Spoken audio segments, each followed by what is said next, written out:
이명박 시절 부당해고를 당했던 최승호 PD입니다. 자유한국당은 노조를 등에 업은 최승호 사장 선임으로 공영방송 MBC가 노영 방송이 됐다고 비판했습니다. 자신들이 집권하던 시절 MBC 장악을 위해서 국정원을 동원해 블랙리스트를 어떻게 작성했고 그 블랙리스트가 어떻게 실제 실행됐는지 이미 밝혀진 마당인데도 그때 MBC가 공영방송이었다고 주장하는 뻔뻔하면 둘째치고라도 최승우 내정자가 노조를 등에 업었다는 비판은 과연 스스로 하는 말이 무슨 말인지 알고 하는 걸까 의심케 합니다. 최승우 내정자가 노조를 등에 업었는지는 저도 모르겠습니다만 자유한국당 주장대로 만약 등에 업었다면 그건 그야말로 경사 아닙니까? 조직 구성원들로부터 지지받는 사장, 이건 대단히 바람직한 사장 아닌가요? 노조라는 단어만 들어가면 사람들이 자동으로 싫어할 거라고 생각해서 해본 비판인가요? 구성원들로부터 지지받는 조직의 대표, 이건 아주 상당히 매우 좋은 겁니다. 이건 칭찬이에요. 바보들. 김원준 생각이었습니다.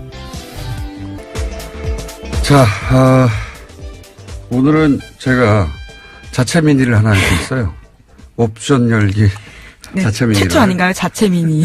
그래서 일단 짧게 주요 뉴스를 짚고 자체 미니를 하도록 하겠습니다. 네, 미니 인터뷰를 스스로 하시겠다는 말씀이신 거죠? 그렇죠. 네. 아까 담당 PD도 깜짝 놀라시던데요. 미니 누구랑 하냐고. 나랑.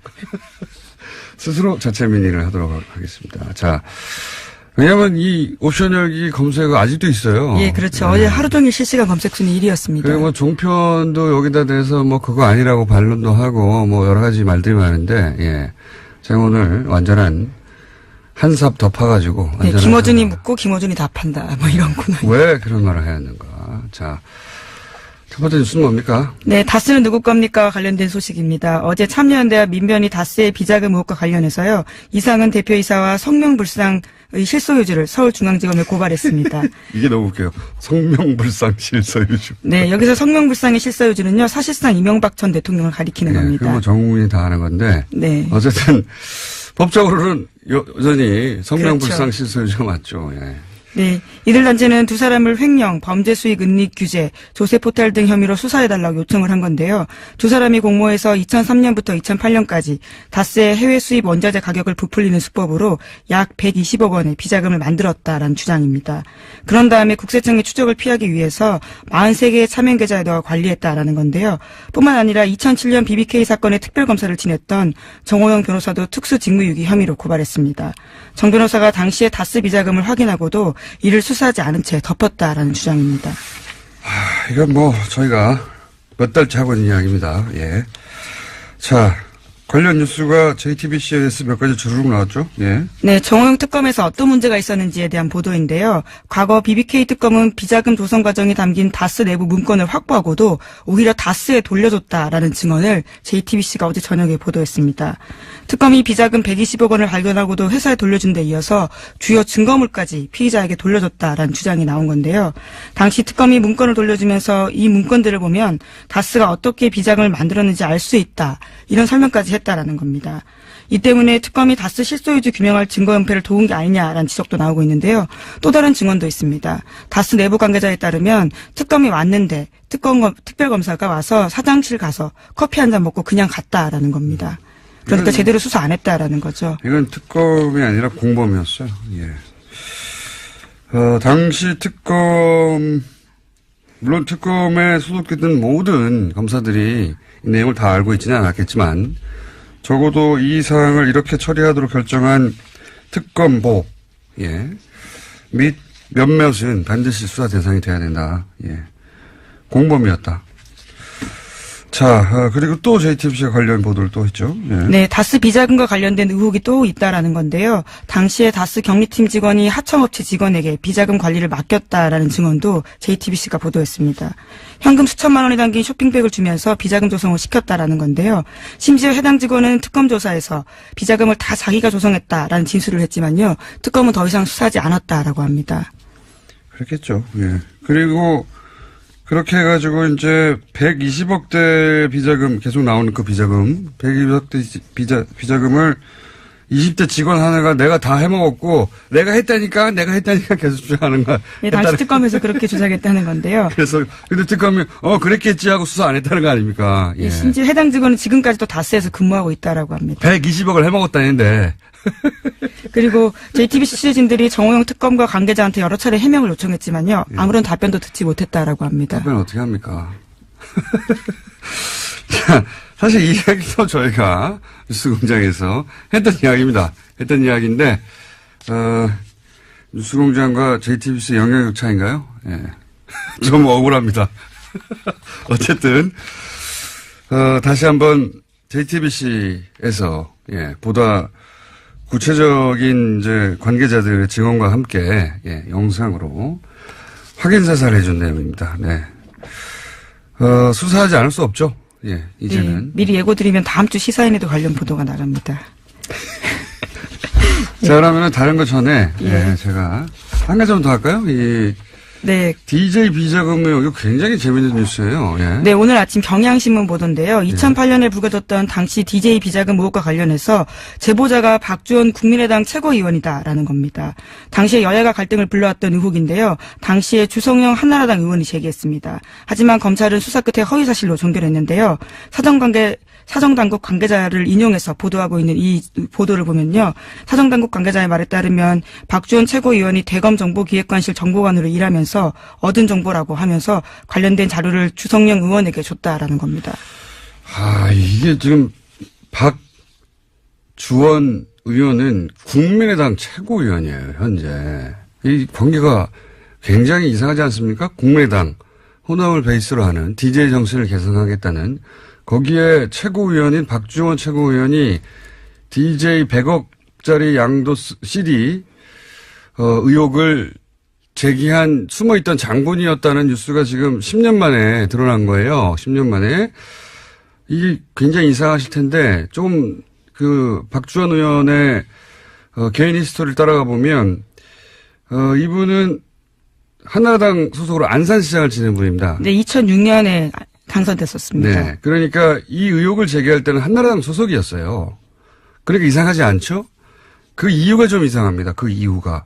그 이후 국민의당 창당하면서 입당을 했어요. 예. 국민의당 창당하고 나서 입당을 했고 이게 좀 이상한 거죠. 본인이 DJ 비자금 의혹을 제기했던 숨어있던 장본인인데 DJ 정신을 개선한다고 하는 국민의당에 입당하는 것부터 좀 의심스럽다. 결과론이지만. 그리고 지금은 최고위원이 됐어요. 그리고 최고위원이 된 지금은 국민의당에서 대표적인 통합파입니다. 지금 보수정당과 다시 통합해야 한다는. 이거는 소위 트로이 목마로 오해받기 딱 좋은 행보예요. 이건 본인이 직접 이 오해를 해명할 필요가 있다. 왜냐하면 지금은 최고위원이니까요.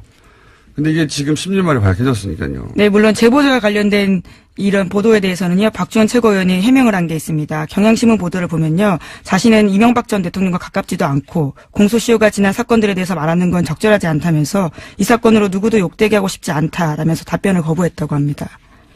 본인이 욕되는 거죠, 지금. 누구도 아니라 본인이 해명할 일이라고 봅니다. 굉장히 이상한 일이에요. 예, 그리고 그 행보에 대해서 왜 그러면 이렇게 DJ를 했던 사람이 DJ 정신을 개선한다는 정당에 굳이 입당해서 지금 현재 최고위원이 돼서 다시 보수정당과 합당하자고 하는지 설명해야 하는 사안이라고 보고요. 자, 이제. 갑자기 중간에 민의를 하시는 건가요? 끝에 하는 게 아니라요? 아니요. 예, 자체 민의. 네. 잠깐이 아니라 좀 길게 해볼까 합니다. 왜냐면은 제가 어제 브리핑을 하다가 미투 해시태그 얘기하다가. 예, 그렇죠. 저 타임의 올해 인물 설명을 하다가요. 나온 태그 이야기입니다. 얘기 나와서 제가 갑자기 발동을 해서, 이것저것 좀 뒤섞어서 설명을 했는데, 오늘은 좀 자세히 설명을 할까 하는데, 왜냐면 또 어제 정편에서, 이거 댓글 알바 아니다. 뭐 이런 물타기도 나왔어요. 제가 그분들에게 조언을 드리는데, 잘 모르시면서 참전하시면 안 됩니다. 선관위 기소 사건 제가 잡아가지고 특검까지 간 겁니다, 이거. 댓글 알바 제가 처음 떠들기 시작한 거예요. 시발단 제가 찾아내고 이 분야의 전문가는 접니다. 네. 자, 그래서 잘 모르면서 그렇게 참전해가지고 이거 댓글 알바 아니다 이런 물타기 하시면 나중에 곤욕을 치를 수 있습니다. 자, 우선 자세히 제가 설명드릴게요. 어제 제가 짧게 얘기했는데 이 댓글 부대는 우선 네이버가 활동 베이스로 봅니다. 자, 예를 들어보죠. 댓글 지정이 있다. 그러면 댓글도 다르고 퍼 나르고 막 유포해야 되잖아요. 뭐 이건 국정원 또는 뭐 사이버사령부 댓글 수사에서도 나왔죠. 그렇게 한다고. 그런데 네이버 기사의 댓글 창에는 댓글 모음이라는 메뉴가 있어요. 그 상단에, 그 창 상단에. 글 내용을 카피할 때 마우스로 이렇게 쭉 글만 긁는 게 아니라 윗부분에 이런 댓글 모음이라고 하는 메뉴가 있는 부분이 상단에 있을 거 아니에요. 그걸 쫙 긁으면 댓글 모음 메뉴 바로 뒤에 화살표 모의 꺽쇠가 하나 있습니다. 꺽쇠. 이 꺽쇠 부분까지 카피를 하고 그걸 붙여 쓰기를 하면 이 꺽쇠 부분에 옵션 열기라고 하는 숨어있는 텍스트가 있어요. 그게 복사가 되는 거예요. 이 꺽쇠에 옵션 열기라는 태그가 숨어있는 거죠. 예. 프로그래밍을 할 때 이 화살표 꺽쇠, 딴 데 있는 게 아니라 이 꺽쇠에 들어있는 거예요. 꺽쇠의 주석으로 달아놓은 겁니다. 이건 프로그램 하는 분들은 무슨 말인지 금방 알아두실 텐데 그 꺽쇠에 그런 주석을 달아놨는데 그 주석의 목적이 뭐냐. 네이버가 확인해 준 바에 의하면 이 대체 텍스트의 목적은 원래 시각장애인들이 보질 못하잖아요, 화면을. 그러면 그 스크린 리더라는 게 있어요. 시각장애인들이 화면에 뭐가 있는지 읽어주는 거죠. 인터넷을 사용할 수 있게. 그 스크린 리더가 이 꺽쇠 부분을 읽을 때 요 해당 텍스트가 설명 문구로 나오는 겁니다. 목적은 그거예요. 그러니까 일반인들은 이걸 볼 필요가 없는 거죠.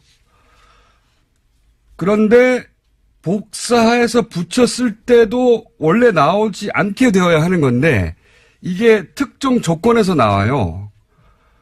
그러니까 미니 버그죠. 미니 버그예요, 사실은. 그래서 오류가 생겼다라는. 약간의 오류예요. 나오면 안 되는 건데 나온 거예요. 근데 뭐 대단한 건 아닌데 사실 이런 오류들은 간혹 있어요. 언제 나오느냐, 특정 조건이라는 게 자기가 댓글을 달고 자기가 자기 글을 복사해서 답글할 때 요 특정 조건에서만 여기까지 이해하셨죠? 그러니까 자기가 자기 댓글을 복사할 때만 뜬다, 뭐 이런 의미로. 자기 댓글을 그냥 복사하기만 하는 게 아니라, 답글 창을 열고 복사할 때, 그 조건에서만 요 오류가 탁 나오는 거예요. 요 조건에서만 나옵니다. 그러니까 이 꺽쇠 부분까지 쭉 긁어서 카피를 하면 옵션 열기라고 하고 하는 숨어있는 텍스트가 탁 복사되고 카피할 때 그게 톡 튀어나오는 거예요. 어쨌든 기술적인 부분 자세히 몰라도 되는데 그럴 때 나오는 오류인데 중요한 거는 자기가 댓글을 달고 자기 댓글을 복사하고 자기 댓글을 쭉 상단 부분까지 예. 사실 생각해 보면 꼭 텍스트만 복사할 때 텍스트 복사도 되잖아요. 꼭 필요한 경우도 없지만 근데 그 위에 부분까지 쫙 긁어야지 이게 나오는 겁니다. 그것도 그 꺽쇠 부분을 포함해야지. 여기서 이제 생각을 해봅시다. 자기가 댓글을 쓰고 자기 글을 아이디까지 쫙 긁어가지고 복사할 일이 과연 있는가. 댓글에 답글을 쓰면서 자기 댓글을 반복적으로 유포할 목적이 아니라면 종편에서는 뭐 자기 글을 자기 아이디까지 복사하면 일어나는 일이라서 실수라는 식으로 물타기를 하는데 생각을 해보면 자기가 게시글에다가 댓글 하나 달았어요. 근데 그걸 댓글창을 열고 자기 아이디부터 쭉 긁는 경우가 언제 있습니까? 근데 그것도 반복적으로 여러 번 일어났다는 점에서 좀 이상한 건 사실입니다. 그것도 이 글들의 유형을 보면 위에 있는 문장과 상관없는 댓글 또 달거든요. 한 번 한 다음에 계속 갖다 붙이는 거예요, 이게. 실제로. 예를 들어서, 문슬람 죽어라, 뭐 이런 거. 여기서 문슬람은 문재인과 이슬람, IS 이후에 새로 생긴 조합이거든요. 이것도 국정원이 만들었다고 저는 추정하는데, 문재인 꺼져라, 뭐 조국은 뭐 닥쳐라. 이걸 왜 아이디부터 쭉 카피해요? 예. 이거는 실수가 아니에요. 그리고, 그걸 왜 다시 붙여넣죠? 그리고 아이디부터 복사해가지고 어디다 붙여놓죠? 그런 일들은 일반 유저한테 일어나지 않습니다. 그것도 한두 명도 아니에요. 그렇게 수많은 사람들, 제가 확인한 것도 1000명이 넘어요. 그리고 그게 실수라면 왜 오로지 정부 비판하는 사람들만 그런 실수를 반복적으로 수천 명이 하냐고요. 말이 안 되죠. 이건 댓글 부대예요. 그리고 자, 그러면 댓글 부대가 아이디부터 쭉 카피하는 경우는 어떤 경우일까? 지금 댓글을 붙인다고 했잖아요. 그러니까 첫 번째로 어제 말씀드린 예죠. 컴퓨터에 익숙하지 않은 댓글 알바가 어제 얘기한 노는시원 같은 분들이 그냥 쭉 긁은 거예요. 왜냐하면 여러 군데다 붙여넣어야 되니까 아이디도까지 긁어버린 거죠. 그리고 나서 이제 지워야 되는데 말씀드렸잖아요. 요 옵션 열기는 다른 건 아이디 같은 거는 그 복사해서 붙여넣을 때 자기 아이디 거기다 집어넣고 다른 거는 지우는데 요 옵션 열기는 처음 보는 거거든요. 뭐지? 하고 남겨둔 겁니다. 첫 번째 가능성. 그래서 컴맹이 한 실수한 거다. 이게 어제 말씀드렸고. 둘째, 이건 어제 시간이 없어서 제가 여기까지 설명을 생략한 건데 자기가 쓴 댓글 이걸 썼다고 보고해야 될 거 아닙니까? 그래 알바비를 받죠. 자기 아이디 그리고 언제 썼다를 보고를 해야 될 거 아닙니까? 몇 개. 그러니까 그걸 카피할 필요가 있는 거예요. 위에 부분을. 안 그러면 일반 유저들은 만약에 그런 경우도 상정하기 쉽지 않지만 자기 글을 계속 복사한다면 자기 글만 복사하면 돼요. 그렇잖아요? 예. 그런 경우 네, 여기도 역시 이렇게 한번 카피해 놓으면 컴퓨터에 메모리에 들어가 있거든요. 그거를 다시 붙여넣기 할 때 옵션 열기 뭐지? 내가 쓴 거 아닌데? 그냥 남겨둔 거예요. 다른 추정도 몇 가지 있는데 주전 추정은 이 두 가지고, 예? 여튼 이 옵션 열기라는 문구가 엉뚱하게 들어간 글들, 이 글들이 댓글이든 트윗이든 페이스북이든 있거든요. 이건 다 네이버 이 댓글창에서 처음 쓴 거를 계속 복제한 겁니다. 자, 그리고 생각해 보자고요. 스스로 SNS를 운영하는 사람이에요. 페이스북을. 자기가 그런 사람들은 옵션 열기 같은 말도 안 되는 문구는 그게 맨 앞에 붙어 있거든요. 맨 앞에 붙어 있으면 그걸 그대로 둘 리가 없어요. 자기 SNS니까 하루에도 몇 번씩 확인하는데 이건 뭘 말하느냐. 자기 SNS가 아닌 겁니다. 아무 애정 없이 여론 조작용 계정. 자기 할당 입문만 하고 그다음에 쳐다보지도 않는 거예요. 그래서 말도 안 되는 이런 문구가 붙었는 줄 모르는 거예요. 알바입니다. 알바. 자, 그런데 옵션 열기는 그렇게 네이버 답글창에서만 나오는 오류인데 제가 어제 프로그램으로 이런 지령을 받았을 거라고 추정했지 않습니까? 이거 구체적인 설명을 안 해가지고 뭐 제가 틀렸다고 함부로 덤비시면 안 돼요. 자, 옵션 열기 말고 이런 아이디들이 다른 문구들까지 카피해서 붙어있는 경우도 있어요. 옵션 열기가 대표적인 거고, 예. 어제는 짧게 얘기하느라 대표적인 옵션 열기라는 문구 하나만 얘기했는데 다른 문구들도 붙어가지고 쓸데없이. 뭐 이를테면 어떤 건가요? 여러 가지 있어요. 뭐 레이어 같은 것도 있고 여러 가지가 있어요. 그러니까 자기가 쓴 글이 아닌 거예요. 분명히 카피한 겁니다. 어디서 카피한 건데 그 카피한 걸 안 지운 거가 있어요. 근데 그걸 그대로 트위터나 페이스북에 갖다 붙인 글들이 꽤 있습니다.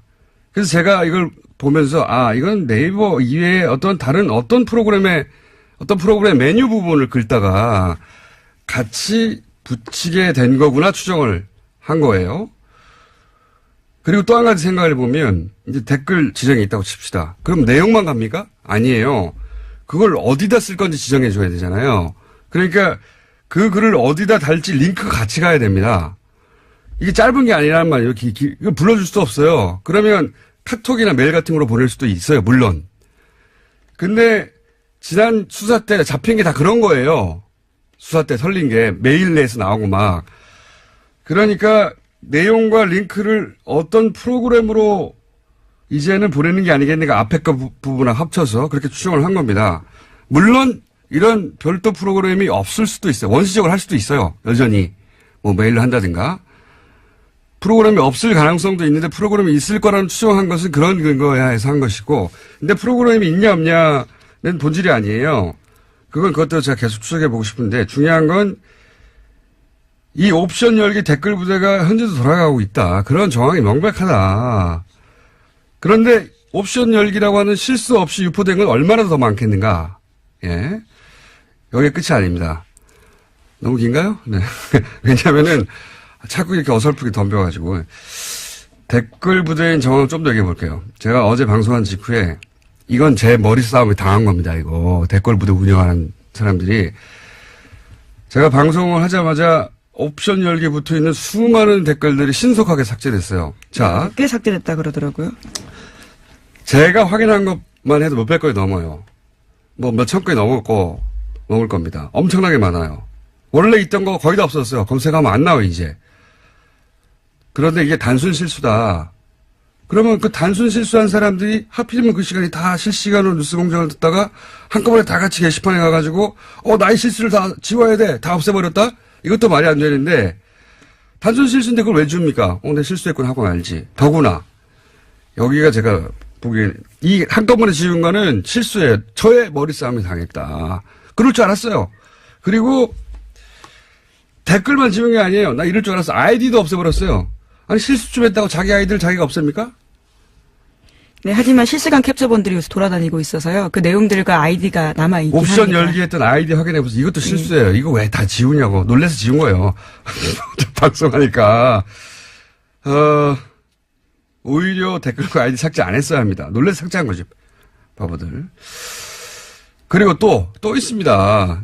한 2분만 더 할게요. 이 옵션을 열기. 예. 문구는 제가 어제 처음 본 게 아니에요. 최근이 아니고 몇 년 전부터 본 겁니다, 이건. 몇 년 전부터.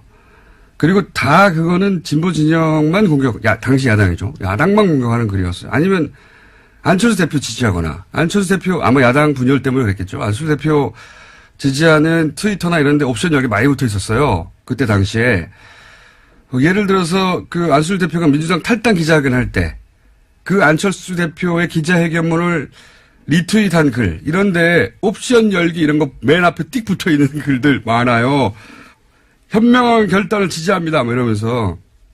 또 하나 더. 이 옵션 열기 트윗 계정 중에는 개설일이 2012년 12월인 게 있어요. 그런 것들이 제법. 그러니까 2012년 12월 대선 때 댓글 부대가 최고로 왕성할 때 대량 생산된 계정들 중에 일부가 여전히 살아남았던 게 아니겠는가라고 저는 추정을 하고 한 가지만 더 할게요. 개인적으로 가장 이상한 부분은 이런 겁니다. 이런 걸 제가 하루 이틀 쳐다본 게 아니거든요. 어제 처음 얘기한 거지만. 보통은 기사가 메인이 노출이 돼야 댓글이 달리죠. 어딘지 모르니까 일반인들은.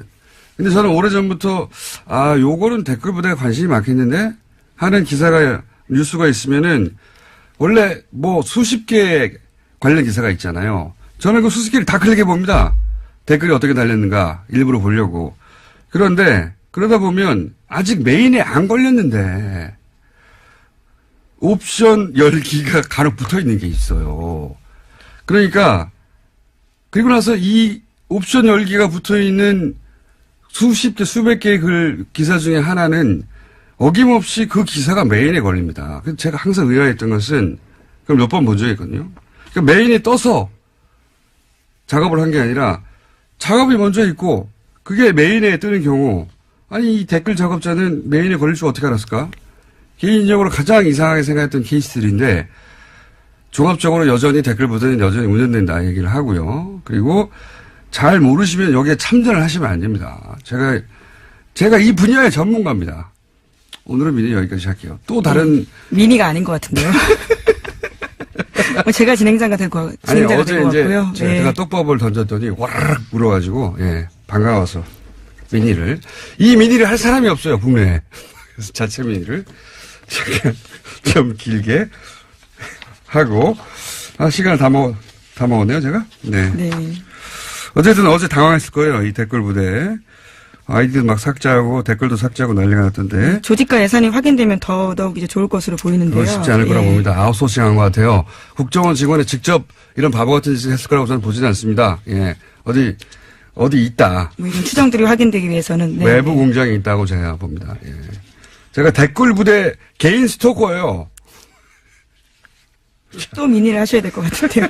아니 뭐 이제 욕에 대한 대응이 나오면 또 다시 제가 미니를 길게 야금야금 하겠습니다. 여기까지만 일단 하죠. 댓글 부대 있습니다. 돌아갑니다. 자, 그 외에 뭐 이스라엘 뉴스는 저희가 월요일 날 국제면에서 다루고, 네, 그 외에 또 다른 뉴스들을.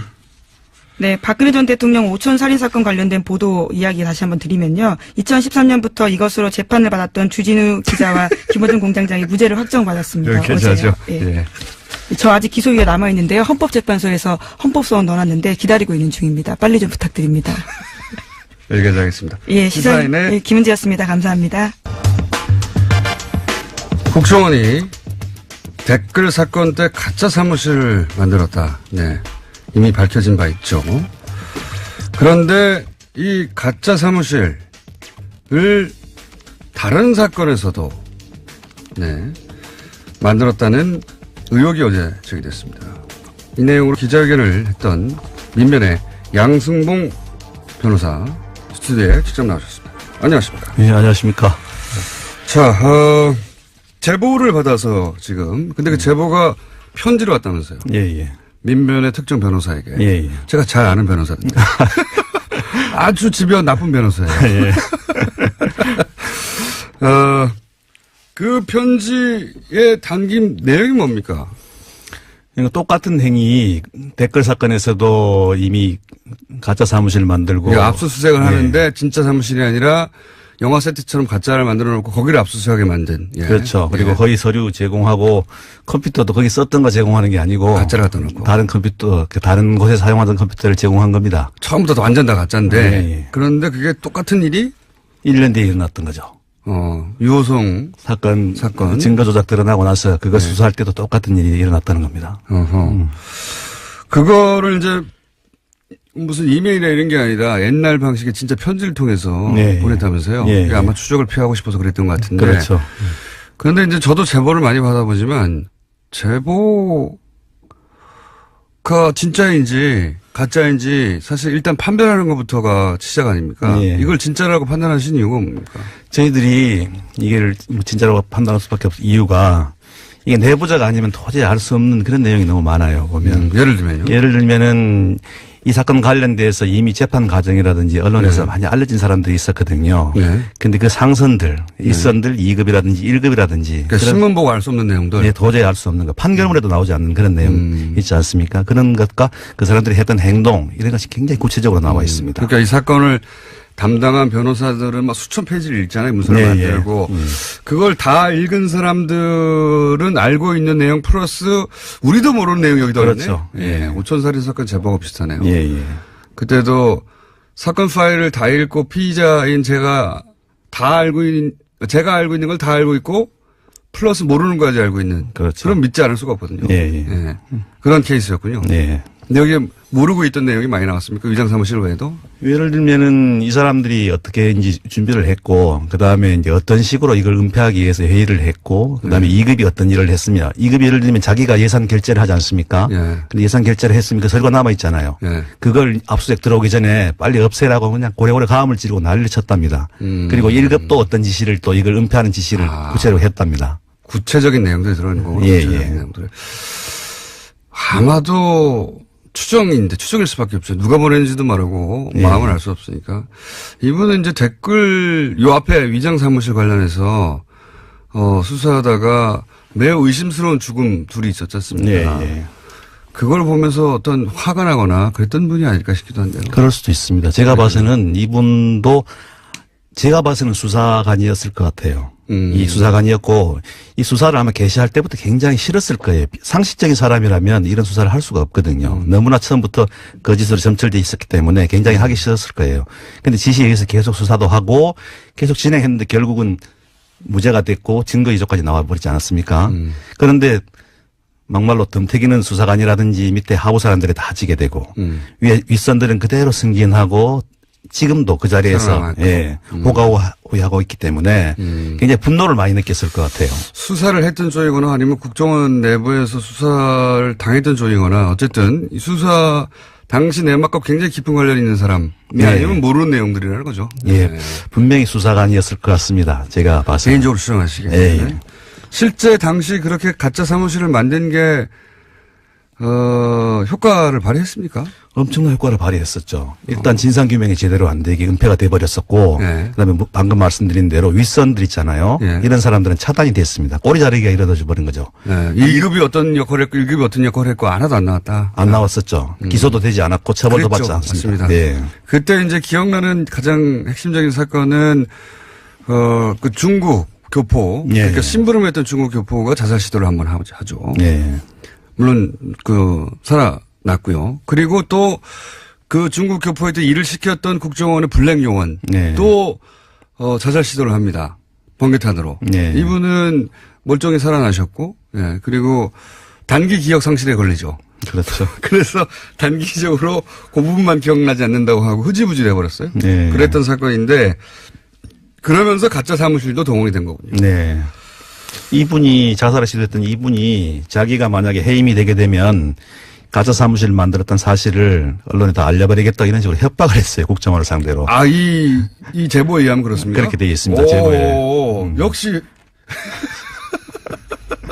이분을 건드릴 수가 없었던 거예요.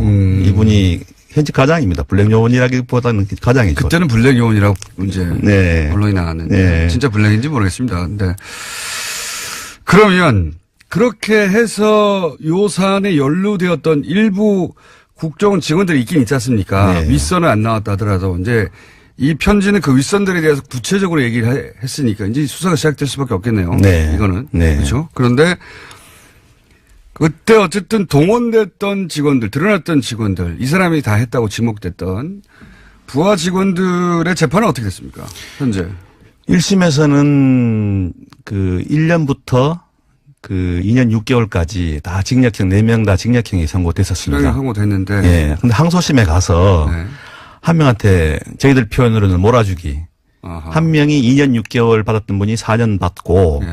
나머지 3분은 2명이 선고유예를 받아버리고 선고유예를요. 예. 네. 한 명이 벌금 1,000만 원을 받았습니다. 다 나왔네요. 너무 충격적인 판결이었어요. 이런 중체대한 범죄에 대해서 선고유예 2명. 아니 멀쩡한 사람을 간첩으로 만들었는데 국가기관이. 그리고 이거는 또 증거 위조에 관련된 그러니까요. 사안이었는데 이렇게 그냥 가볍게. 항소심에서 한 사람이 다 몰아받고 나머지는 풀려났다. 네, 예. 복귀를 했고 현재로 복귀를 했어요. 아예 네. 현역으로. 그래서 뭐 다른 데 발령받고 이렇게 나갔다고 돼 있습니다. 제보에도. 참. 그러니까 딱 한 사람 4년으로 네. 실형 몰아주고 나머지는 사실상 다 풀려나서 사실은 다 풀려났습니다. 일선으로 복귀했고 게다가 그 위에 간부들은 아예 수사도 받지 않았고 네. 그런데 이제 그 과정 전체를 보고 또 게다가 원조 위장 사무실에 관여됐던 두 사람이 미심쩍은 사망에 이르고 이러다 보니 어떤 누군가가 도저히 참을 수가 없다고 하고 알고 있는 내막을 편지로 제보를 하였다. 이런 내용이네요. 이분이 그러니까 누구를 조사하면 바로 알 수 있다. 이런까지 자세하게 알려줍니다. 기왕 편지를 쓰기로 했으니 예. 수사가 시작되면 바로 드러날 수 있을 정도로 구체적으로 썼겠네요. 예. 아주 자세합니까? 그 내용을 세부적으로 밝히지는 않았는데 네. 누구누구를 조사하면 이렇게 위장 사무실을 만들어서 방해했다는 것을 바로 알 수 있다 하면서 누구를 조사하라고 실명까지 제시를 하고 있습니다. 그렇군요. 조사하다가 정 안 되면 이분이 결국 나설 수도 있긴 하겠습니다. 그럴 수도 있겠습니다. 정정 안 되고 부인하면. 대단한 제보네요. 네. 이런 정도로 구체적인 제보는 잘 기억이 안 나는데요.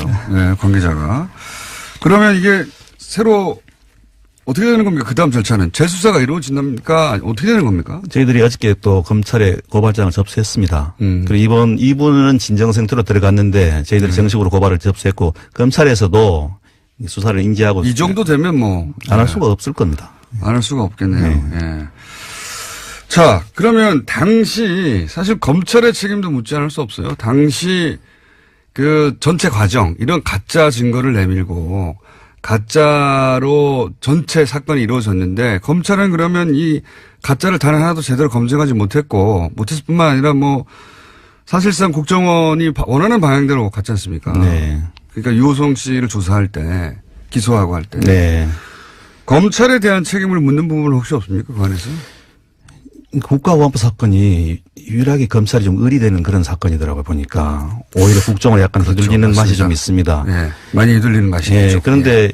검찰도 이우성 사건 그 재판을 진행하면서 또 수사 단계에서부터 분명히 미심적인 부분을 느낄 수밖에 없었거든요. 네.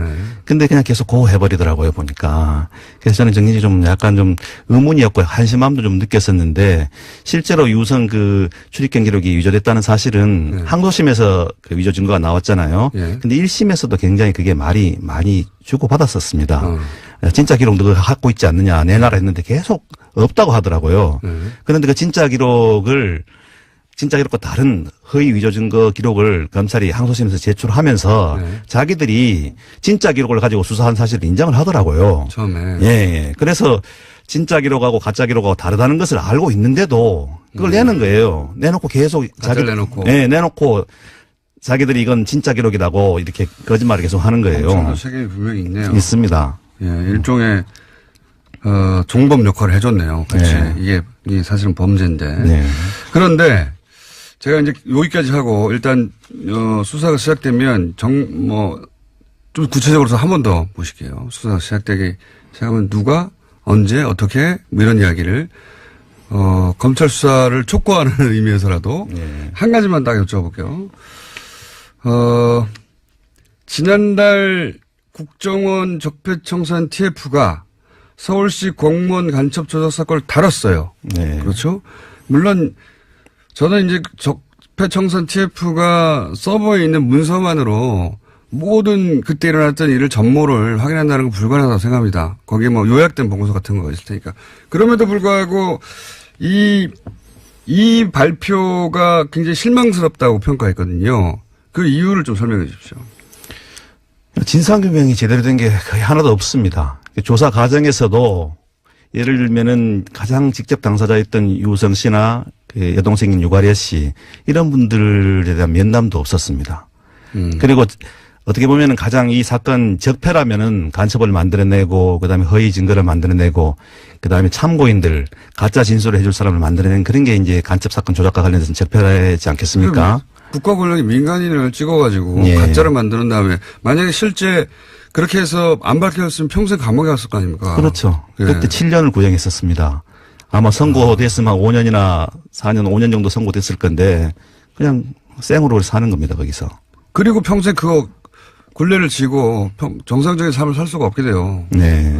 그런 사건인데, 그러니까 이 국정원 적폐청산 TF가 제대로 그 일들을 조사하고 관계자들을 불러서 진상을 밝히지 않았다. 그런. 자기들도 밝히지 않았고 특히 국정원에서 주는 자료만 가지고 그걸 소극적으로 볼 수밖에 없었거든요. 그러니까 TF, 국정원 TF가 너무 많은 사안을 다뤄보니까 한계가 있었을 거예요. 아마 틀림없이. 네.